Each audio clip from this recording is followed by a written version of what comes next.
Let's get and start with this holiday season with 5 films based on The Grinch, or adaptations of The Grinch.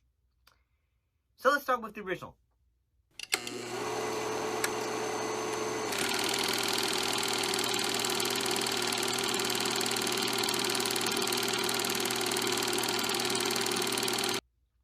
What was this one about? Well, it tells the story of the Grinch who tries to ruin Christmas in the town for the townsfolk of Whoville, below his mountain hideaway. I'm gonna be honest, I still love this film, mostly because of the animation.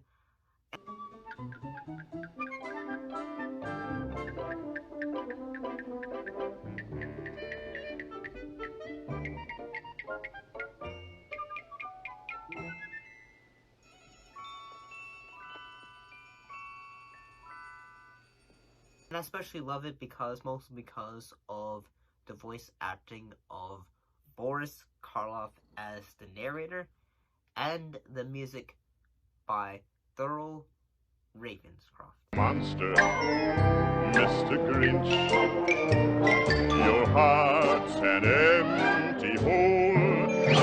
Your brain is full of spiders. You've got garlic in your soul, Mr. Grinch. And the reason for that being is because, as I've gotten older over the years, I realize what a great voice actor and singer Thurl Ravenscroft was, and how he, in a way, helped Disney and other companies as well.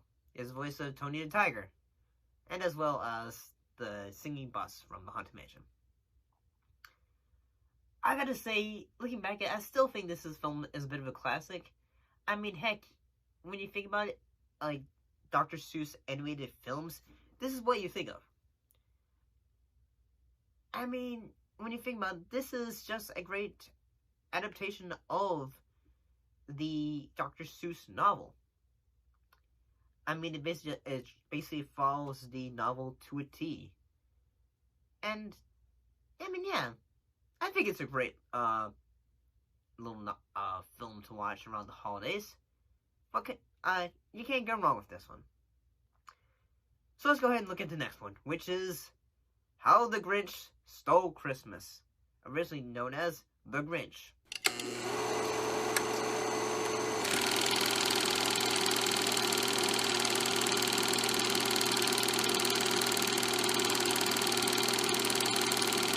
So this is the second adaptation of The Grinch, and that instead of animated form, this one is live action. So they want to get to know me, do they? They want to spend a little quality time with the Grinch. I guess I could use a little social interaction. One thing that this film actually has is that this film won the Academy Award for Best Makeup, as well as getting nomination for Best Art Direction and Best Costume Design. And I still gotta say, what makes this film worth coming back to over the years is the acting from Jim Carrey. And as always, one thing this film does differently is that it decides to give a little backstory of why the Grinch hates Christmas. Look at that hack job!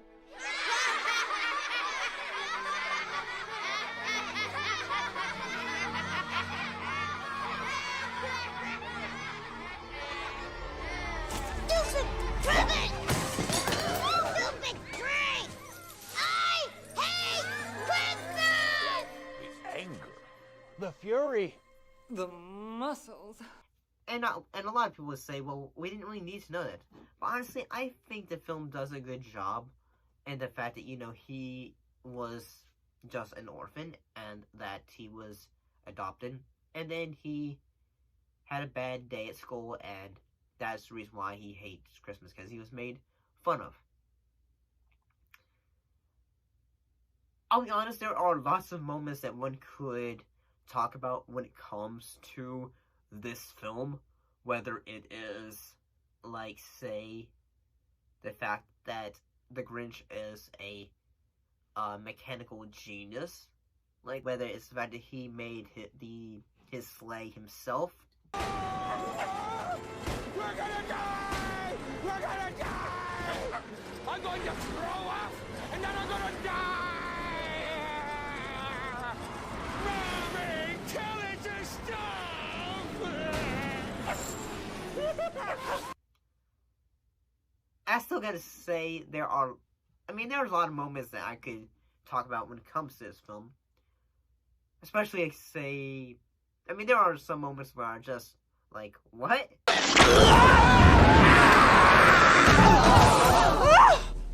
Hello, Walter. He made it!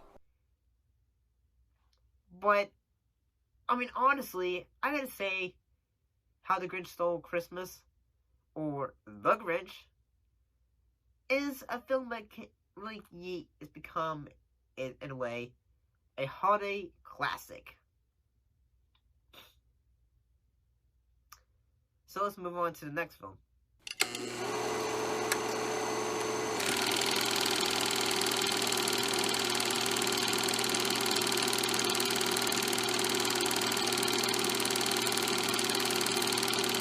So this was the third attempt at adapting The Grinch. This one was actually done by Illumination and as well as Universal. Illumination was the company that did, like, say, the Minion films, so yeah. And basically it has the same plot as the previous films, like, the Grinch hating Christmas and trying to steal it because he doesn't want the Who's down Whoville to, like it. There are some little bit of differences, like, for this one, like, say, the fact that Cindy Lou, who, her mom is a nurse, and she is just wanting to, her mom to have a break and all that. And we, again, have another reason, like, say, why the Grinch does not like Christmas. That lost, lonely boy, isolated and sad, with no home of his own, no mom, and no dad.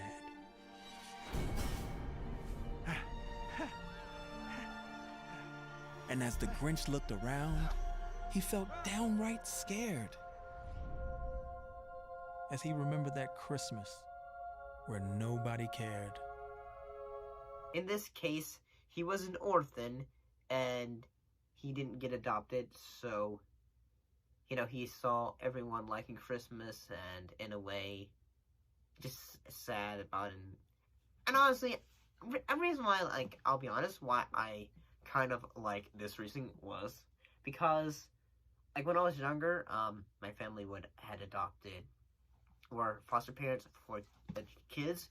So, yeah, that idea of, like, trying to help, like, make a child's Christmas nice always, made sense to me. And I honestly think that actor Benedict Cumberbatch did a pretty good job when it comes to the character. Spent my entire life hating Christmas and everything about it.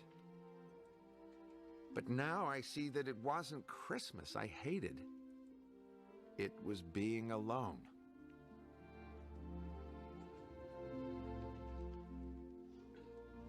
But I'm not alone anymore.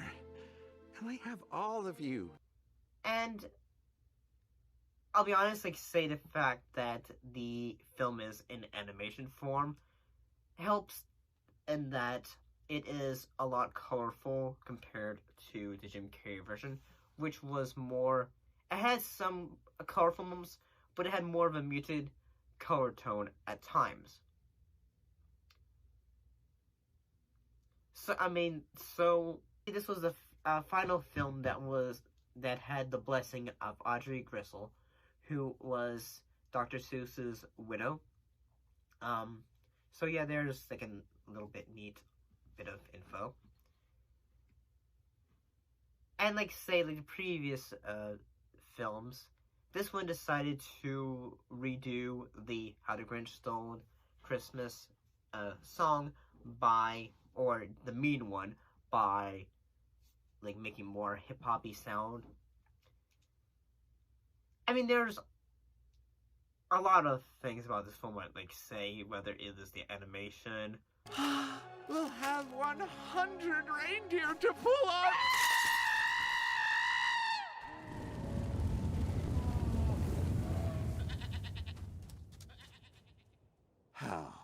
Or, the backstories and all that. That makes this film like, alright for a new adaptation of The Grinch. I mean, whether you like the original film or the Jim Carrey version or this film, I mean, I think it's alright. So, we're almost at the head one.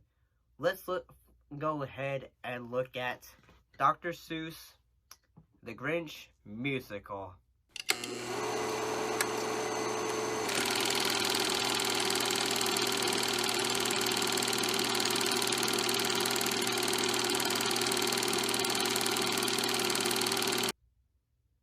This one was like a Broadway stage musical, a live-action TV adaptation of the Broadway stage musical. As the citizens of Whoville prepare to welcome the holidays, the dastardly Grinch will stop at nothing to put a stop to their celebration. I'm gonna be honest, this one came out like 2 years ago in 2020. I saw it on television. Honestly, sometimes when NBC does live musicals, sometimes it can be hit and or miss.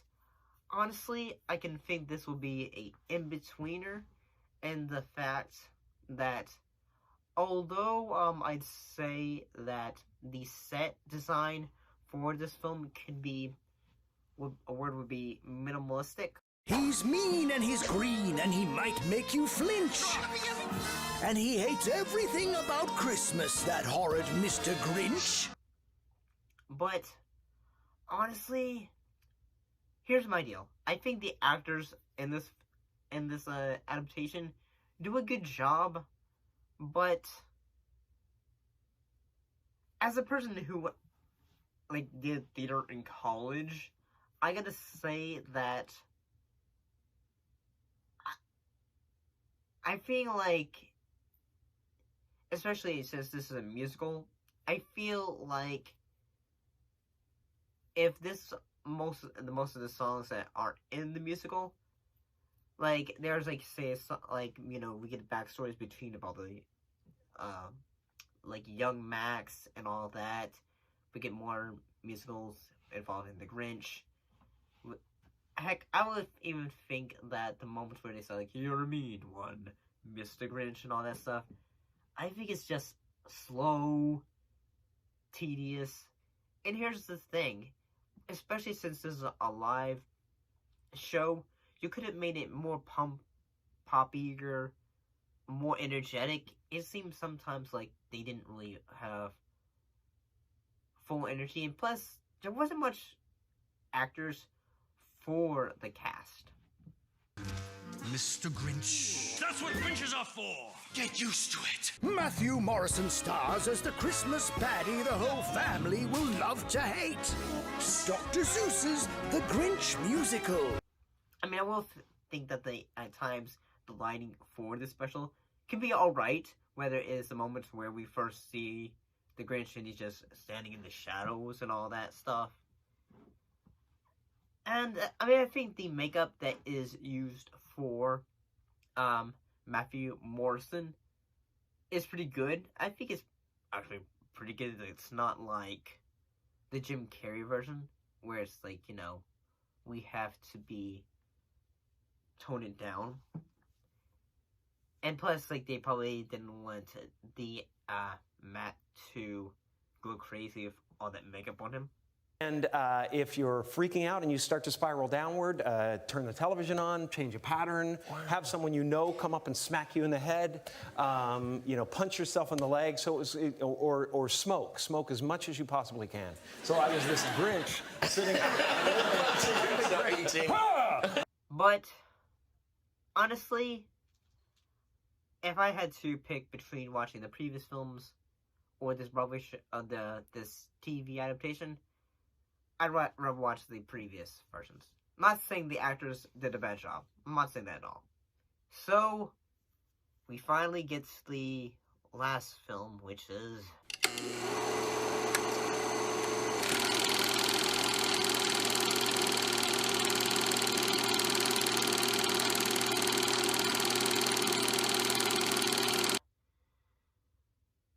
came out recently. The Mean One. What was this film about? This one is a bit different in that it's a slasher film. In a sleepy mountain town, Cindy has her parents murdered and her Christmas stolen by a bloodthirsty green figure in a red Santa suit, known as the Mean One.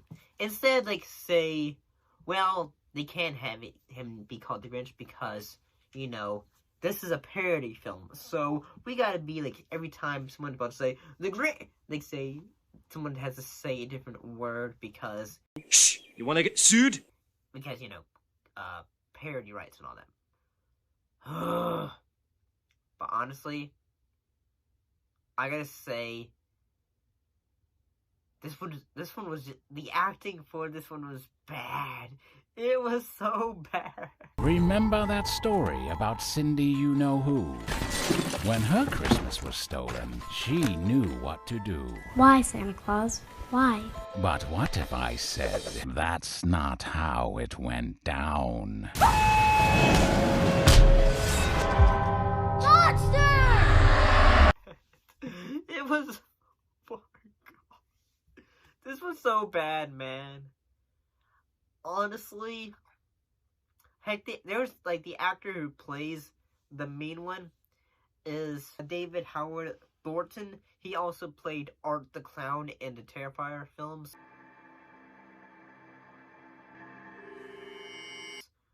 By the way, I have not seen those films, so I cannot really give this as a comparison and all that. So yeah. Honestly, there's some characters where I say, yeah, these characters are all just slasher film fodder. Whether it is the mayor who basically says, no, you need to make sure she does not do all this crazy stuff. Oh, and you need to make sure she does not do other things because we want to make sure our town is safe and I can ride the coattails onto victory to become win my re-election. And I'm fine, say. What the hell was that? And I mean, honestly, I will say that by the time they decide to say, okay, Cindy is gonna fight back, I do think it's pretty interesting idea of having say, at first the Cindy is say, oh hey, it's this guy, and then suddenly they decide to twist it and make it so that the mom is say, monster, get away from her, and then basically that's when he decides to fight back and all that stuff. Do I like this film? Time to roast this beast.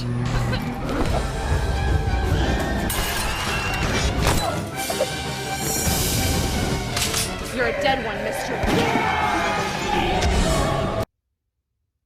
Honestly, I'd have to watch this film again to give another thoughts on it.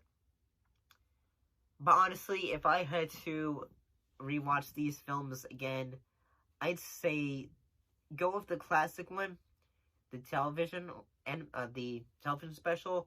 Go with the Jim Carrey version, and heck, why not give the Benedict Cumberbatch film a bit more love? But what do you all think of all these 5 films? Do you like them? Do you dislike them? Put your thoughts and comments down below. Let me know. As always, thank you for watching. I'll be sure to see you next time. Happy holidays, everyone.